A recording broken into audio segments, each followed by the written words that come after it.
Ar teko buriuoti jūroje ir ar teko buriuoti vandenyne? Taip, yra tekę tiek Baltijos jūroje buriuoti, ne vieną ir ne du kartus.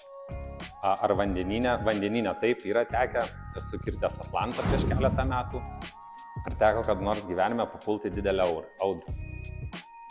Į audrą yra tekę papult, bet kad būtų labai ekstremalios sąlygos, kad pats jausčiausi nesaugiai, tai tokio momento aš nelabai atsimenu. Taip, yra pūtę ir 25 metrai per sekundę, bet nejaučiau baimės. Tai nevadinčiau labai didelę audrą.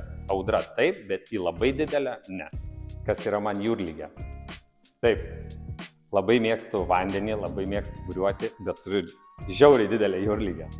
Tai kaip su ją kovoju? Kovoju įvairiai, psichologiškai, vaistais, kažkokiais nestandartiniais būdais, bet vis tiek patinka tas dalykas, kad net su jūrligė tu buriuoji. Kas yra jūrligė man? Tai be proto pykina, išsivemti negaliu, nežinau dėl ko kiti sako, išsivemia ir praeina. Sakykime, mano turbūt didžiausia jūrligė, kurią esu jautęs ir ilgiausią laiką, tai buvo per Atlantą plaukimas. Visas plaukimas truko 21 parą, iš 21 paros 15 parų sirgau jūrligę. Niekaip nepasveikau, nežinau dėl ko. Tai šiai dienai esu atradęs neblogus vaistus, pareklamuosiu, Postofen Skandinavijoje yra pirkti jų ir tikrai jie padeda, bent jau man padeda ir stipriai galiu tada kaifuot nuo buriavimo, tikrąja to žodžio prasme.